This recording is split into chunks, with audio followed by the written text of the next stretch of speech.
Hello everyone, welcome to ECI civil AJE. और आप लोगों के लिए एक इंपॉर्टेंट अपडेट है। बहुत सारे बच्चों को ये लग रहा है कि एक सुप्रीम कोर्ट का भी एक रिजल्ट सर्कुलेट हो रहा है। सुप्रीम कोर्ट का एक बड़ा फैसला आया है कि जिसमें डिप्लोमा कैंडिडेट्स जो हैं उनको जेई की भर्ती के लिए एलिजिबल किया गया है। क्या पूरा मामला, इसको थोड़ा सा डिटेल में देखेंगे हम लोग, पूरी चीज को समझेंगे कि किस तरीके से क्या बताया गया, कहां पर ये एप्लीकेबल है, किस क्राइटेरिया में एप्लीकेबल है, इसके बारे में पूरी बात करेंगे। उससे पहले जो भी बच्चे इस चैनल पर नए आए हैं वो इस चैनल को सब्सक्राइब कर दो ताकि आपको ऐसे ही important update time to time मिलते रहे। इसमें जो आपके लिए यहां पर आया है कि जेई भर्ती के लिए, क्या जेई भर्ती के लिए सिर्फ डिप्लोमा एलिजिबल है? देखो, इसके पीछे दो तीन अभी जो न्यूज कटिंग्स वगैरह जो चल रही है उस पर हम बात करते हैं कि यहां पर एक न्यूज कटिंग है, जूनियर इंजीनियर पद पर डिप्लोमा धारियों का ही दावा। ये बेसिकली कहां के लिए है? ये यूपी स्पेशल है। याद रखना, यूपी के अंदर अभी एक वैकेंसीज हुई थी, यूपी में एक वैकेंसी हुई थी, यूपी ट्रिपल एससी ने करवाई थी, यूपी ट्रिपल एससी ने करवाई थी जेई की वैकेंसी, जिस पर एग्जाम हुआ था। 4612 पद थे, जिसमें कुछ पहले ये चल रहा था कि भाई डिग्री वाले बच्चों को भी एलिजिबल कर दिया जाए। तो भाई इसमें जो है डिग्री वालों के लिए एक दुखद सूचना है कि यूपी के अंदर जो एग्जाम है, उन जितने भी एग्जाम है उनके अंदर अब सारे के सारे डिप्लोमा वाले एलिजिबल होंगे, डिग्री वाले एलिजिबल नहीं है। मतलब उस फॉर्म को जो आपकी हायर एजुकेशन है, हायर एजुकेशन कैंडिडेट एलिजिबल नहीं है। क्या बोला गया? सर्वोच्च न्यायालय के सर्वोच्च न्यायालय ने graduate engineering student welfare association की विशेष अनुमति याचिका पर सुनवाई करते हुए जेई भर्ती में ग्रेजुएट इंजीनियर के दावे को खारिज कर दिया है।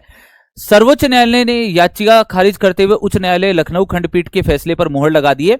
जो पहले हाईकोर्ट लखनऊ ने फैसला दिया था, उसी फैसले को क्या कर दिया है भाई, आपका सुप्रीम कोर्ट ने भी उस पर मोहर लगा दी है। यूपी डिप्लोमा इंजीनियर्स महासंघ ने सर्वोच्च न्यायालय के फैसले का स्वागत किया है।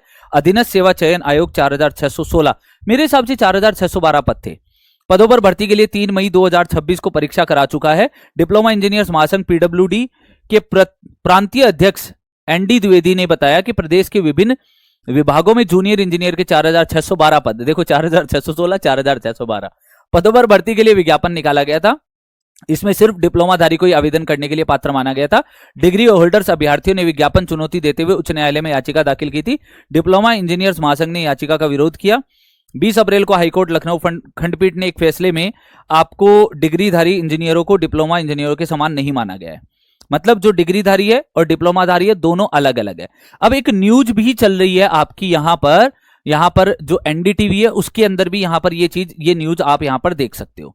सुप्रीम कोर्ट ने जेई वैकेंसी पर क्या माना गया कि भाई आपको जो बेसिकली सुप्रीम कोर्ट ने आखिरी मोहर क्या लगाई, डिग्री वाले छात्र इस फैसले के खिलाफ सुप्रीम कोर्ट पहुंच गए, लेकिन सर्वोच्च न्यायालय ने graduate engineer student welfare association की याचिका को खारिज करते हुए हाईकोर्ट के फैसले को ही सही माना। यानी अब जेई भर्ती में सिर्फ और सिर्फ डिप्लोमा वाले ही रेस में रहेंगे।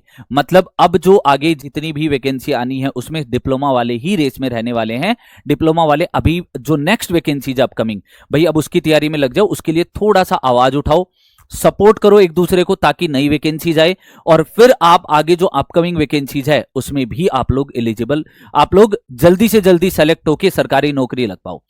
ठीक है, तो ये आपका बेसिकली मामला था, ये यूपी के लिए मामला था, इसको ऑल इंडिया का मामला बना रखा है लोगों ने। ठीक है, तो क्लैरिटी मिल गई होगी कि अब ये सिर्फ यूपी स्पेशल है, बाकी जगह अभी भी डिप्लोमा और डिग्री वाले फॉर्म भर सकते हैं जेई पोस्ट के लिए।